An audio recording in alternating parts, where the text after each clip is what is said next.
One of the leaders of the Oregon legislature is turning his attention to the war in Ukraine. State Senator James Manning is Senate President pro tem and chair of the Senate Committee on Veterans Emergency Management, Federal and World Affairs. The committee is sponsoring Senate Concurrent Resolution 23, which would establish a ceremonial sister-state relationship between the oblast, or province in our terms, of Cherkasy, Ukraine, and the state of Oregon. Senator Manning is also supporting Oregon's distribution of federal grants to help Ukrainian refugees in Oregon who have fled that war-torn country. A Democrat from Eugene, Senator Manning is a former corrections officer, police officer, and an Army veteran who served in the military for more than 2 decades, including in Asia, Central America, and Australia. You may remember his run also for Secretary of State in 2024. Senator Manning, welcome back to Eye on Northwest Politics.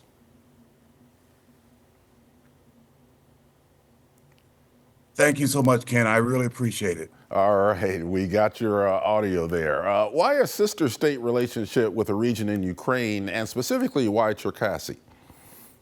Well, I have been working with Ukrainian refugees here in Oregon for a few sessions now.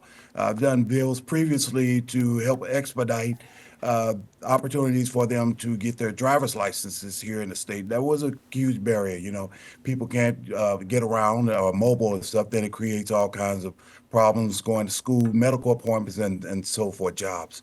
So this opportunity came up, especially and in light of the criminal invasion by the brutal dictator Vladimir Putin of Russia attacking Ukraine.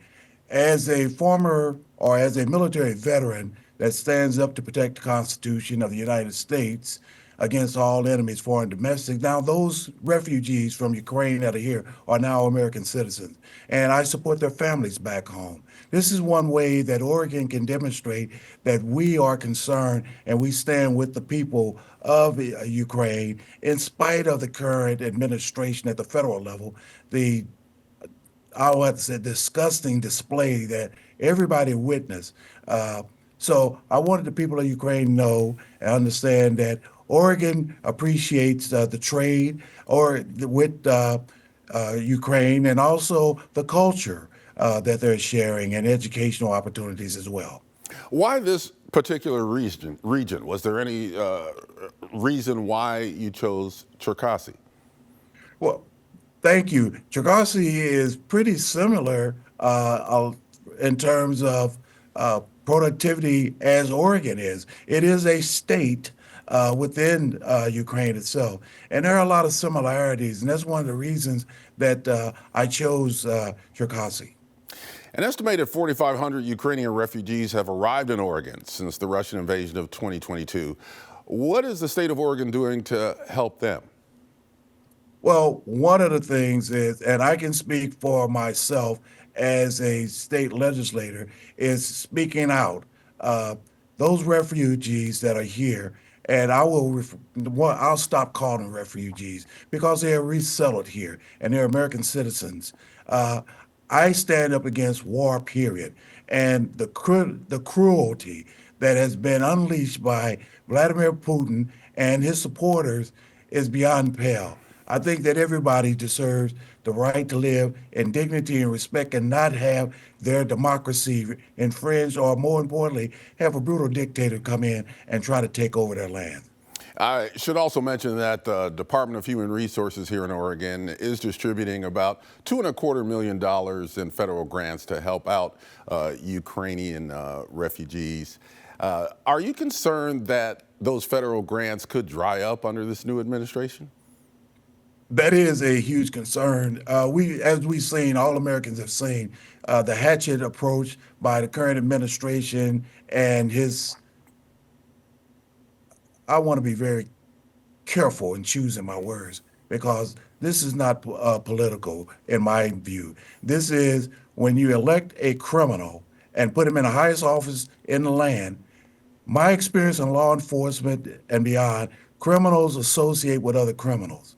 And that's what we are experiencing in Washington, D.C. at this time. So by drying up or refusing to release the funds, most of it has already been paid for or just waiting to be paid for services already rendered. I do have reservations about it. I'm hopeful that a judge recently upheld that they cannot freeze these monies, but yet they're still not going out. What do you think of the change in U.S. policy regarding Ukraine and as it relates to Russian aggression? We know that the U.S. has halted military assistance as well as intelligence sharing to Ukraine at this point. I have friends still. My time in the military, I served in a number of positions around the world. Australia. I frequently visit Ireland and still have contacts in other places. And what I've heard from reliable sources is that the UA and the UK and Australia, Canada, they are circling the wagon upon themselves. They are being very careful about what they share with America because the current person that is the leader of this nation is exchanging or giving our most top secrets to Vladimir Putin. So, in order for, and America is now being listed as one that is unreliable and untrustworthy. So, I understand where the worldview is with our allies and how they view us now, but I want the allies to know that that is not America. That is a convicted felon that has been placed in the highest office in the land, and he is the one that is destroying America and the world's economy. Last question on this. Does SCR 23, the sister state relationship between Oregon and that province in Ukraine, does it have a chance? It does. As a matter of fact, I intend to move it out of my committee next week. Okay. Let's switch gears here. The Trump administration has announced plans to cut nearly 80,000 employees from the Department of Veterans Affairs. That's 15% of the workforce, and that would take it back to 2019 staffing levels. You're a veteran. What does that mean for Oregon, in your opinion? You know, since the Obama administration was in and we got the choice program that allowed veterans that lived in most rural and frontier areas access to surrounding medical treatment, I am fearful that those things will be removed as well. By doing that, we already have a shortage of medical practitioners in VA hospitals, those that are dealing with post-traumatic stress and other issues that are veteran related. We should be improving upon veteran care. Right now, unless you are 100% disabled veteran, you cannot get dental treatment at one of our VA hospitals. So I have been working here at the state level to ensure that all veterans, regardless if they're of their disability level or not, be entitled to dental treatment and dental care. With the potential or the announced removal or firing for no apparent reason, 80,000 VA doctors, dentists, or practitioners, I think that is really appalling. When we took an oath and signed a contract to the United States as armed force member, we were guaranteed to have this medical care for the remainder of our lives. There are a lot of veterans that gave up their lives for this country and this nation. And what's going on now is appalling, despicable, and is sickening.